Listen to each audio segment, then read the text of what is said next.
Son los últimos días que le van quedando a la promoción de la óptica Estela Ginchuk durante el mes de marzo, en la que hay descuentos en lentes de sol, de receta, de contacto, para niños, adolescentes y adultos. No la dejen pasar, pueden ir a cualquiera de sus 7 locales, 5 en Montevideo y 2 en Punta del Este, abiertos todo el año. Retomamos entonces, doctor Duagón. Sí, estábamos hablando de que una figura que creo que correspondería que se indagara más a fondo, si es que ya no se indagó por parte de la Fiscalía y del juez, es la violación, ¿verdad? Tenemos, retomando, una menor al momento de concebir, ¿verdad? Al momento del embarazo, discapacitada, que tenía relación con un hombre que le llevaba 31 años de diferencia, que previamente había sido su padrastro. Creo que a Fiscalía corresponde que el Estado indague desde qué momento de tiempo quedó sola esa joven con ese hombre y de qué momento, porque capaz que si esa tiene el discernimiento para poder hablar, puede decir. Yo tengo casos de mujeres que se sinceran y dicen, sí, yo las relaciones sexuales las comencé a tener a los 13, 14 años. Quedé embarazada a los 17, pero ya de antes tenía. Entonces, evidentemente, hay que indagar un poco más en la temática de violación respecto de este caso. O sea que la pena que se le pone de 6 meses por la violencia psicológica no impide indagar en otros hechos que son diferentes. Por ejemplo, se decía que, ya le dijo, veo que el relato de la víctima hablaba de que ella había perdido la semana anterior un embarazo, que por lo visto, por lo que pude averiguar, no tomaba alcohol y el hombre le obligó a ingerir alcohol de manera compulsiva y eso le llevó, evidentemente, a perder a esa vida que llevaba en el vientre. El relato es de ella, que él le dice que le daba bebidas alcohólicas, pero nosotros no sabemos qué había adentro de la bebida. Por ejemplo, puede tener otro delito más a indagar. La pérdida de esa vida intrauterina, ¿verdad? Puede ser otro delito más. Esa interrupción, ¿verdad?, forzada. Tenemos otro caso en Colonia, en Rocha, no sé si recuerdan, hace poco que el hombre, además de asesinar a la mujer, estaba embarazada, y si no me falla la memoria, la justicia da la pena por los 2 delitos. Sí. Por matar a la mujer y por la vida. 7 meses. ¿No? Exacto. Entonces, creo que como 7 mínimo... meses de embarazo, quiero decir. Exacto. Como mínimo hay 2 elementos, violación y obviamente la interrupción de ese embarazo, que como mínimo se debe indagar. Bien. Es deber del Estado indagar. Me gustaría ir al panel y preguntarle si además de que se cumpliera al pie de la letra y se hiciera justicia desde el punto de vista del derecho, si no tenemos además otro problema que es muy difícil de abordar. ¿Cuál es la perspectiva que tienen ustedes? Sí, yo pienso en esa línea también y mientras escuchaba los detalles del relato, detalles sórdidos, escabrosos del relato, mientras pensaba, digamos, y seguía el razonamiento del doctor Duagón, pensaba, digamos, en el encuadramiento penal de los delitos eventualmente cometidos, al mismo tiempo pensaba que eso quizás no era lo que más importaba en este caso. Por supuesto, reconociendo la importancia que tiene haber incurrido en una conducta que está tipificada por el Código Penal. Pero sí me parece todo el relato como una fotografía de una realidad que por lo general se nos escapa del país, ¿no? Porque estamos acostumbrados a ver situaciones de abandono, digo acostumbrados porque, bueno, nos tocan de cerca, hasta físicamente las vemos en nuestros barrios, en nuestras casas, gente que está, digamos, a los márgenes de la sociedad.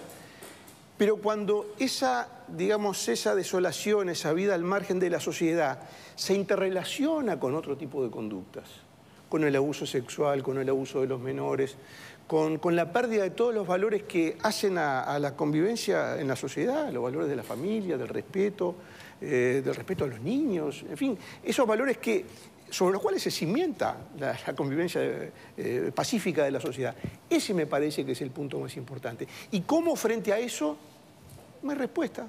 Simplemente está la comprobación de una situación patética, de una situación horrorosa. Bueno, es que hay que ver cuáles son las posibles respuestas. Bueno, pero acá, digamos, hay como muchas luces que se fueron prendiendo en el tablero. Entonces, bueno, pero dice, según el MIDES, estaban siempre al tanto de esta situación. Victoria, se podrá decir, perdón... ¿Qué quiere decir eso? Entonces, que no hay nada para hacer. Pero se podrá decir todo lo que se puede decir. Lo que no se puede decir es que esto sea una tormenta en un cielo sereno. Esto no ocurrió, digamos, como a veces esas tormentas que uno está, en fin, un sol radiante, no hay nubes. Sí, y de repente, qué raro, qué sorpresa. No, está clarísimo que no, por eso es tan complejo. Hubo nubes de distintos colores, hubo truenos, hubo centellas, hubo relámpagos y después vino la tormenta. Y frente a eso no se puede decir, seguimos el protocolo, hicimos esto. No, no es así, porque no ocurrió nada que pudiera prevenir esto. Y esto, como decía el doctor Dagón fuera de cámaras, creo que es un elemento que debería incorporarse al debate ahora en cámara, no es un hecho aislado. Es un hecho que se da con mucha frecuencia. Y él decía, no solamente en sectores marginados de la sociedad, se da a otros niveles también.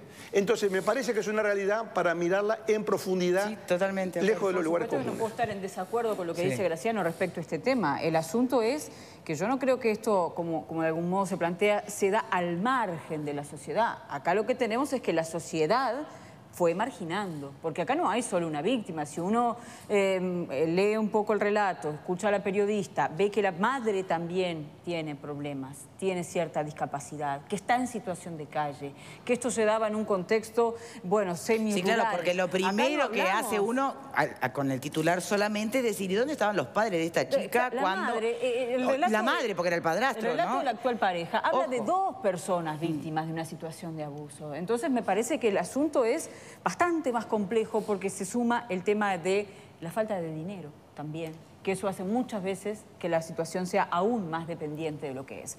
De todas maneras, hay algunas cosas que me parecen incongruentes, yo no tengo las respuestas, capaz que me pueda ayudar aquí el abogado. ¿Cómo estas 2 personas, su pareja actual y esta muchacha, tienen un hijo de 5 años que el propio señor relata que la justicia se lo quita porque ella no tiene, entiende que no tiene las condiciones para poder, las condiciones mentales para poder criar un hijo? ¿Cómo le sacan el hijo y no se dan cuenta o no se intrometen en esta situación de abuso y esa vulnerabilidad? Es una instancia clave que es clarísimo que llama la atención. A ver, porque ese momento, el momento en que da a luz, el momento en que interviene el Estado, porque la asesora en ese parto, que bien, institucionalizan al niño.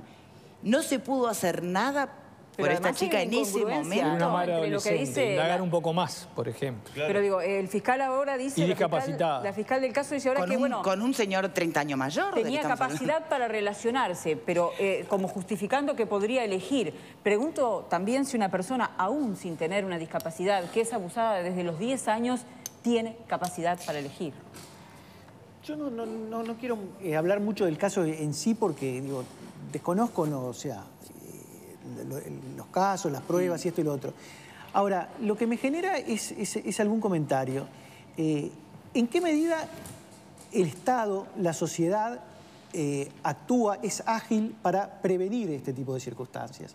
¿En qué caso es ágil? ¿Cuál circunstancia? ¿La de una menor discapacitada abusada por un mayor o la de una personita discapacitada sola en el mundo, vulnerable y expuesta? ¿Cuál situación? Las dos, porque por algún lado empiezan las cosas. Las dos, porque acá se habla mucho de decir tendría que haberse investigado y todo eso, y lo hablamos un poco en el corte con el invitado. ¿Desde qué lugar puede, sea el Poder Judicial, sea la escuela, sea quien sea, el suponer qué es lo que pasa puertas adentro de una casa? ¿Pudo sacarle el hijo el Estado? Bueno, porque se dio una circunstancia y le sacó el hijo. Ahora después, pudo suponer... ¿A quién le corresponde suponer cuáles son las circunstancias y desde qué lugar? Y desde qué lugar jurídico puede alguien empezar a decir, yo voy a investigar. ¿Desde qué lugar, y le pregunto al invitado, puede el Estado investigar y preguntarse si al alcohol le puso alguna otra cosa o no? Es decir, no hay en ese caso, mi pregunta es, ¿no habría en ese caso un exceso del Estado en investigar un supuesto? No, pero ahí están todos los indicios arriba de la mesa. A ver, así como el Estado se tomó atribuciones de sacar a ese chico de su casa, también tiene que tomar la atribución de investigar. Digo, a ver, están todos los indicios arriba de la mesa. ¿Supuestos o de investigar? Porque se investigan hechos, no supuestos. No, pero hay indicios arriba de la mesa. Porque la justicia entiende que no está capacitada para tener a su hijo. Eso se laudó, se le sacó el hijo y punto. Ese es el problema, se laudó. Quería agregar algunos detalles importantes que no lo hemos dicho acá. Yo celebro a las personas que denunciaron esta situación. Celebro, porque en definitiva son ellos los responsables de que esto haya quedado al descubierto y de que hoy haya una persona procesada. Yo creo que todos deberíamos tomar esa postura, ¿no? Por ruido molesto. Porque además, esto ocurre en Castillo, esto que lo detienen, ¿no? La denuncia de los vecinos por violencia doméstica. Donde estaban viviendo hacía poquito. Todo el gran drama Claro. Ocurre antes y en Montevideo. Por En la zona de supuesto. Santa ahí va. Catalina, ¿no? Y ahí no sé Por eso si, digo- si como sociedad se intervino, se observó, No, se por estuvo supuesto. atento. Por eso digo, celebro la decisión de los vecinos de denunciar. Y después voy en línea con lo que dice el profesional. Pero voy más allá. A ver. Digo, a ver, la familia, en este caso, yo creo que es responsable. La madre, bueno, discapacitada. Bueno, habría que investigar también. Digo, pero no había nadie del núcleo familiar que hubiese detectado esta situación o que hubiera detectado esta situación. Creo que habría que investigar. Digo, acá evidentemente No hay nadie que alguien... la vaya a buscar, ¿no? Bueno, pero acá Ni evidentemente siquiera- hay una situación irregular. Y después- Hoy contaba la periodista Lucía que justamente hay una tía que ella menciona, que la chica menciona, y la tía no está dispuesta a hacerse cargo de la situación. Claro, y después lo otro que me genera mucha preocupación es porque esto ya pasó. A ver, ya está. Pará, ¿y todos le tiramos una piedra a la tía, así de una, sin pensar un poquito? No sé si le tiramos toda la piedra a la tía. Porque a eso voy, hay que tener mucho cuidado. pero- En este mismo contexto. Pero frente a la Está duda dentro del debería mismo haber contexto. denunciado. Y después otro que me genera mucha más preocupación. Esto ya pasó. A ver, decía Graciano ya, la tormenta vino, desbordó todo. Ya está, ahora hay que ver cómo se soluciona y cómo se atiende a esta chiquilina. Pero lo otro que me preocupa mucho más es lo que decía el doctor, de que estas prácticas de elegir a sus víctimas son habituales. A ver, estas víctimas, por lo general, ¿qué lugares frecuentan? Y frecuentan hogares del INAU, frecuentan refugios. ¿No hay un grupo de contención que controle, que vigile esos lugares? A ver, porque si estas personas van y eligen a sus víctimas en esos lugares, estamos hablando de que personas que van a buscar solución a esos lugares, que no tienen dónde quedar, que están en situaciones de calle, que muchas veces ni siquiera tienen para comer, bueno, son abordadas en esos lugares. Me parece que bien se debería generar... Que hay incluso hasta procesamiento por situaciones que se daban en esos contextos. Bueno, por supuesto. De prostitución alentada dentro de los propios hogares. Que Bueno, salían- pero- chiquilinas que salían del propio INAU. Pero el profesional dice que esto no es normal y que pasa habitualmente. Que esto es normal y que pasa habitualmente.